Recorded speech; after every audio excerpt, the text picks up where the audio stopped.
G'day viewers. In this segment we'll talk about randomized multiple access control protocols. Okay, so that's a mouthful of a phrase, randomized multiple access control. But the topic is a fundamental one and also an important one in computer networking. The issue is simply this. We have multiple nodes, a set of nodes who want to share a link. How do they do it? When they have traffic to send, who gets to send when? This is a scenario that comes up in Wi-Fi, for example, when you might have multiple laptops and they would all like to talk to the one access point. How do they decide who gets to send when? We've looked previously at multiplexing schemes called TDM and FDM, which divide up the link in terms of either time or frequency. They're well suited for continuous traffic, but not very well suited for computer networking where the traffic is bursty. So in this segment we're going to start looking at alternatives. To do that we'll use the simple model that's shown here, where we have the multiple computers just all attached to a single wire. So if we wire them together they can all talk over that wire, and we have the multiple access problem of deciding who gets to use the wire when. Now, like many networking issues, protocols, this actually turns out to be quite a subtle issue in many ways. The designs you come up with can have strange effects, strange side effects. One of the key things which makes this hard is that it is a distributed system. All of the different nodes there get to see what they can see locally attached to the wire, so they can send and receive messages to other nodes, but they have no overall view of what's going on in the system.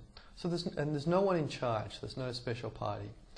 If there's someone in charge, like you or I, and we can look at this network and see what's where, we can organize things fairly easily.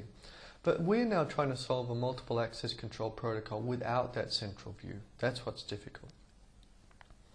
Okay, so the schemes we'll explore are a family of randomized multiple access control protocols. What does this mean? It simply means that they use randomization to handle some of the difficulties like collisions when multiple nodes try and send at once.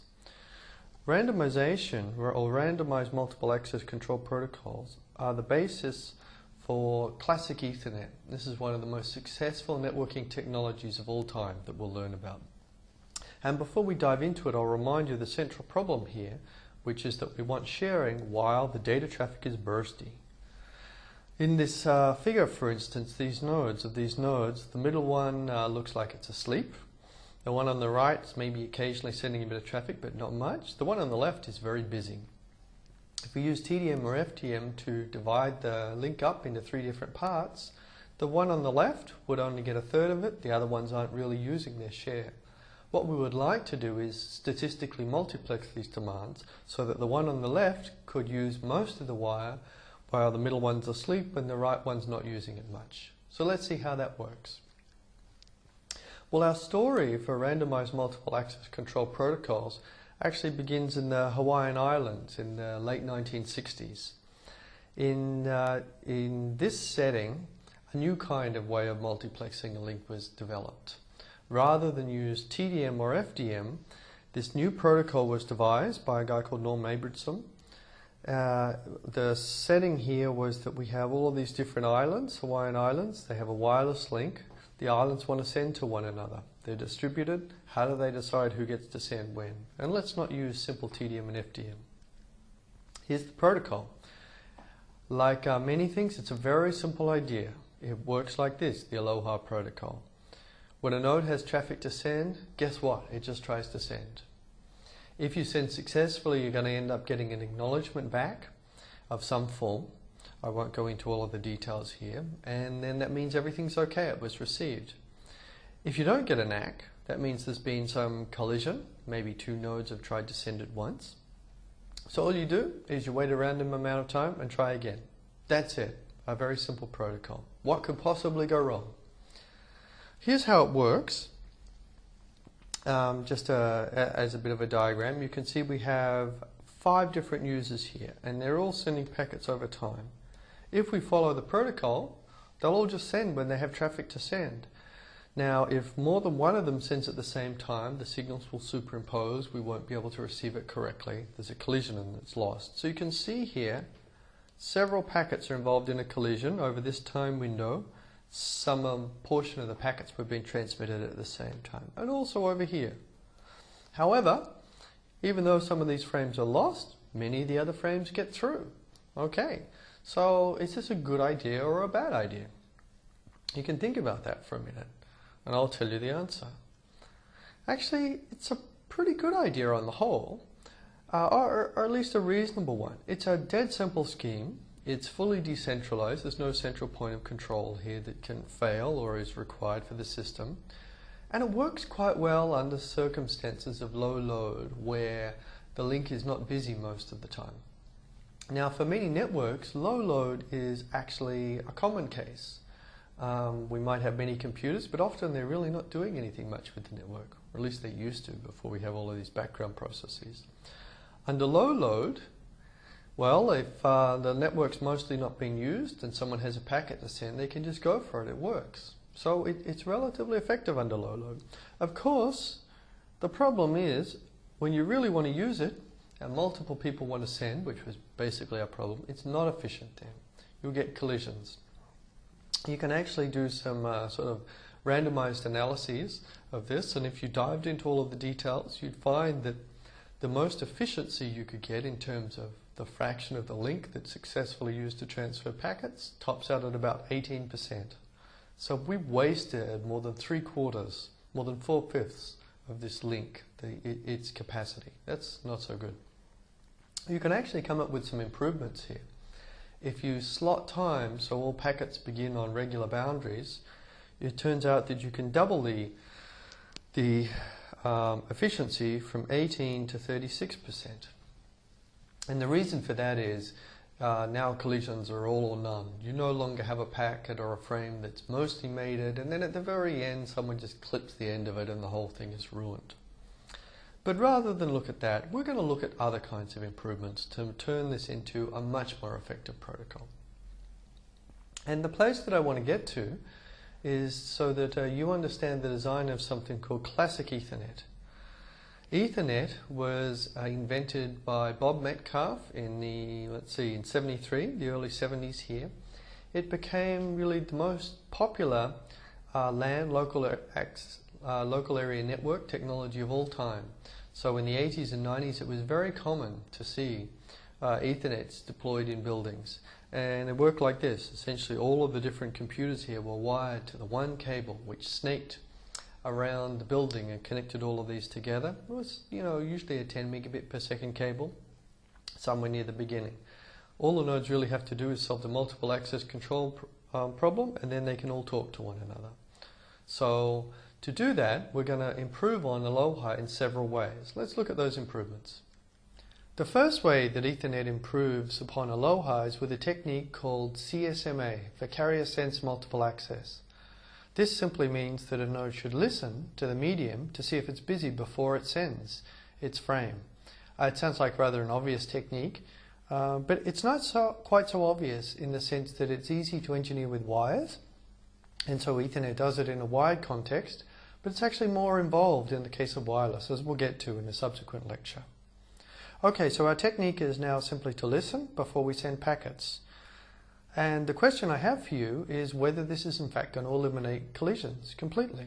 Let's think about it for a minute. If every node listens before it sends, will this eliminate collisions? Why or why not? Well, actually, it doesn't eliminate collisions completely. Now, many people, when posed with that question, will say, well, it's still possible if two nodes send instantaneously to have a collision, if they send at the same instant. However, even if they send at slightly different times, a collision is possible. And the reason for this, the intuition, is that it takes time for these frames to propagate along the medium. So, for instance, here's what could happen. Well, actually, it's possible for both of these nodes. Here's one on the left. We have our 3 nodes in a network. This node to listen. Let's see, is there anything here? No, and start sending a frame. At the same instant in time, this node can listen. Is there anything here? No, and start sending a frame. Now, this can happen because it takes a finite amount of time for the frames to propagate from one end to the other and cause a collision. In fact, that time to propagate is d, our delay. Here's a picture of that. once again, just the two nodes both sit as idle, both send, there will be a collision, it just hasn't happened yet. So it turns out that what we're really saying here is, do you remember the bandwidth delay product, which is a measure of how much information can fit on the network? CSMA, carrier sense multiple access, is a good defense against collisions only when this bandwidth delay product is small. And by small, I mean less than 1 packet. Much less than 1 packet. If that's the case, well, if there's much more than 1 packet, you can see in this picture the kind of thing that can happen. Someone can send, their packet can be on the medium, a collision will happen much later. If it's much larger than 1 packet, you're still sending, and your packet time is sufficiently long that the interval during which a collision can happen is small relative to a packet time. So collisions are less likely or less damaging because they only occur during a smaller window of time. The second improvement that Ethernet uses on top of Aloha is to use collision detection. Not only do we listen before we send or talk, but if someone else is talking or using the medium at the same time, then we stop sending. We detect that there's been a collision and we abort our own collision. In Ethernet, the way you abort a collision is you send a jam signal just to say to everyone, whoa, stop, there was a problem. And then you can cease transmitting your frame. Now again, this sounds like a fairly easy technique. It works well enough with wires. It's a little harder in the wireless context. So here in our picture, both nodes have detected a collision and they're both going to issue a jam signal. It's actually a little more complicated than I've been making out.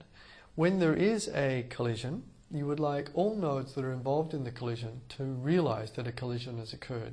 Otherwise, a node could send its frame, think that everything is fine, and not realize that the frame never got there because of a collision. If there is one and all nodes know, then they can take action in the future, such as retransmitting their frame. So this leads us to think about how every node is going to realize that a collision has happened. And again, a key factor here is the propagation delay of the medium. There is a window of time during which a node can detect a collision. You would hope that if you send and someone else is sending, you know right away, but because of the propagation delay, it can take a finite amount of time. Here's the scenario. This node starts sending, its signal propagates down to the other end of the wire. Now that takes about d seconds. Well, just before the signal gets here, this other node decides to send a packet, just an epsilon before. It starts sending and immediately it's going to detect a collision, but its signal is going to take, you guessed it, another d seconds to return to the other end. And it's only when it returns to the other end that this node here will see that there's another signal on the wire and detect a collision. That's then taken up to 2d seconds to detect a collision. In Ethernet, or with CSMA-CD, the technique that's used to detect collisions, we ensure that all nodes know that a collision has occurred by imposing a minimum frame time. We require nodes to send frames so that the minimum frame takes at least 2d seconds to send. That way, you'll still be sending the frame for the time interval during which you could detect a collision. So if there was going to be one, you'll know that a collision occurred. The node can't finish before the collision is what it says here, which is a good way to put it. If you do the math for an Ethernet, depending on the bit rate and the maximum length and hence the D, the amount of time things can propagate, you can work out that the minimum frame for an Ethernet is 64 bytes.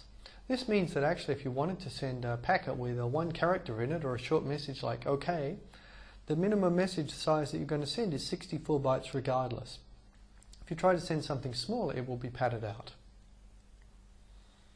And finally, there's a third issue in Ethernet as we move away from Aloha, and that's the issue of persistence.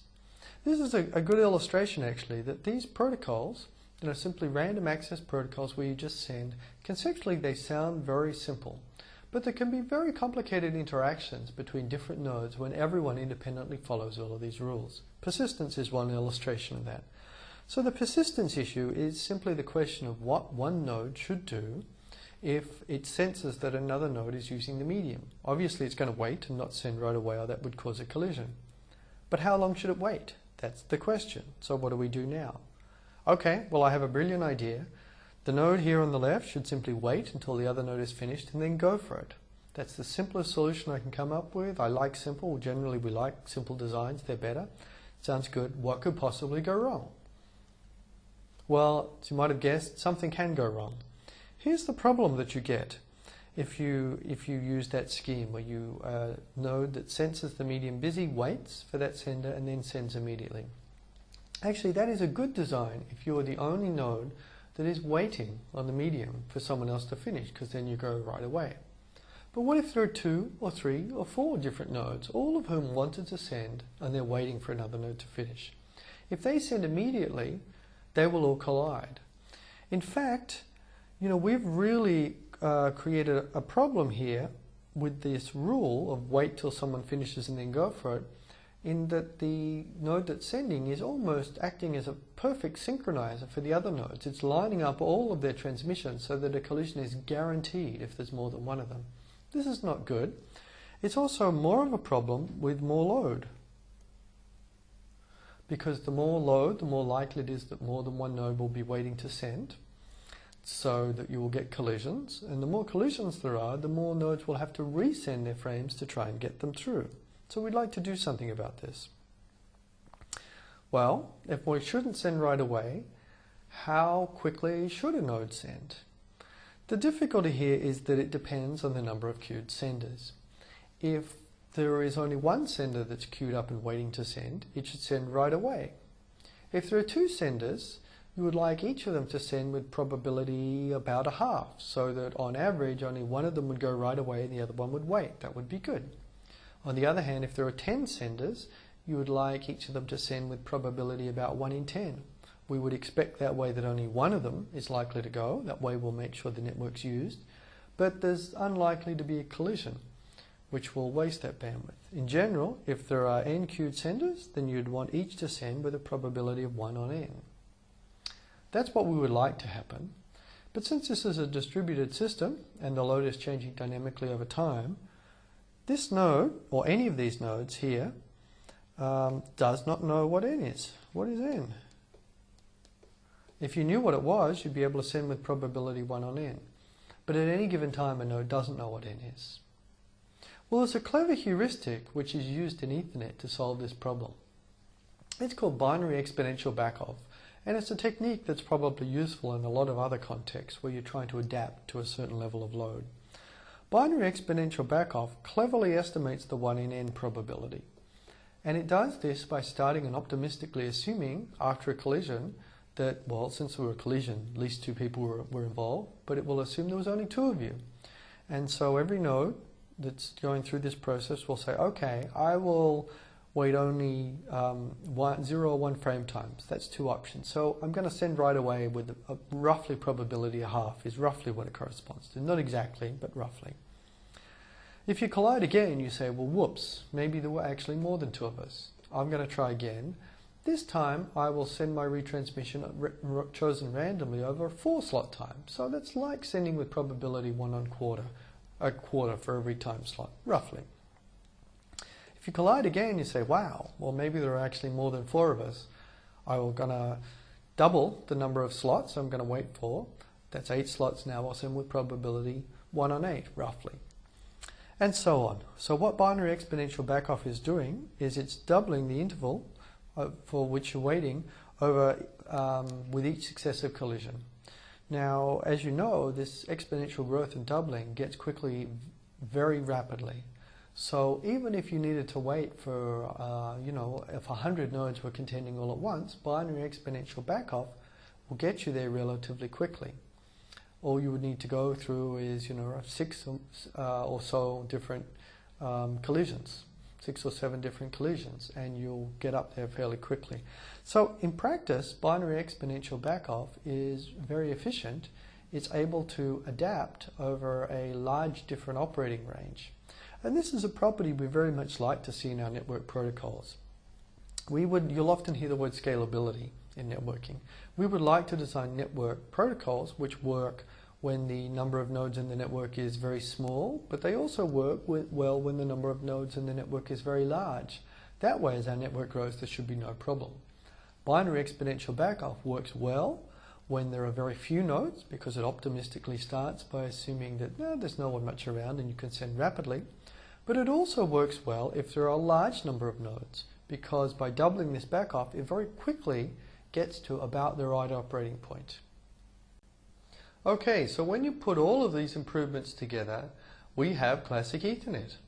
Recall Classic Ethernet was this hugely popular LAN technology for connecting computers. This shared cable snaked around the building, you connected the computers to it, they could all talk. There's some details here just to relate to our physical layer talk. It was a 10 megabit per second cable, it's a coaxial cable. The signals were sent here using baseband signaling. Now, the key for Ethernet is this multiple access control problem. And the solution that Ethernet uses is one persistent CSMA CD with BEB. Wow, that's a mouthful. But we've seen everything that you need to understand this. So Ethernet uses carrier sense multiple access. That's this bit where you listen before you talk. And it further uses collision detection so that if two people start sending at once, they realize there's a collision and stop so that we don't lose too much efficiency. The stations, the nodes using the Ethernet are persistent. They're what's called one persistent, meaning that if someone else is sending, they wait for a moment and then they send right away. They try and send right away. Well, we know that can cause collisions if people queue up, so Ethernet also includes binary exponential backoff to adapt the persistence so that everything works. And there we have this technology. I'll tell you just a little bit more about it. And to do that, what we'll do is we'll look at the structure of frames that are sent across the network. It's often very helpful for protocols to look at the format of their messages because we can see the different functions that are included, the different information that's in these messages, and that helps us understand the different functions of the protocol. One thing that you'll immediately see if you look at an Ethernet frame that we haven't talked about before is it has addresses on it, a source and a destination address. We didn't need this when we were talking about a link where a sender is connected to a receiver because whatever was sent, it just went down to the other end. For our multiple access scenario, we do need this because there might be several laptops around an AP. If there is a frame in the air, who's it for and who did it come from? Ethernet includes this kind of addressing. The destination address actually goes first here. That's the first thing that is sent out because remember here to the left this is what is transmitted first. So this means the destination address comes first. Everyone can look at it and see if the packet, the frame I should say, is destined for them. There is a whole frame format here. We can see some of our framing concepts. What we learned before really is useful. The frame begins with a preamble here to identify it. That's actually a bit of a signal from the physical layer to help with our framing problem. The frame ends here with what's called a checksum. This is used in a generic way. The checksum is actually this CRC32 or a 32 bits cyclic redundancy check. So that's a check that's used for error detection. If you remember all of that, that will allow us to work out if something's gone wrong. Now interestingly here there are no acknowledgements or retransmissions. Ethernet, because it's sent over a wire, is usually fairly reliable. The CRC is just there in case something goes wrong to weed out errors, but mostly there won't be any errors. If there are errors, this means since they're not handled by Ethernet, other than collisions, that is something that might be thought of as an error that is repaired by Ethernet. But anything else that's caught by the CRC, well, that will just have to be handled by the higher layers. And we'll see some of that much later. Okay, and before we wrap up on Ethernet, there's one important thing that I want to remind you about. And that is we've just looked at classic Ethernet. Now, it turns out that modern Ethernet, the kind of Ethernet that you'll see in any building today, does not use this multiple access control protocol. It's really based on switches. That's these boxes here. So there is a twisted pair, for instance, cable that connects every different computer to a different port on the switch. And the connectivity is happening inside this switch. This is called switched Ethernet or modern Ethernet. The difficulty is that everyone will call both of these things, they're all just Ethernet, which can be very confusing. But again, we've studied classic Ethernet, which is how the Ethernet evolved and is all about multiple access control. Ethernet, as you'll find it in buildings today, is this switched form of Ethernet that we'll look at a little later.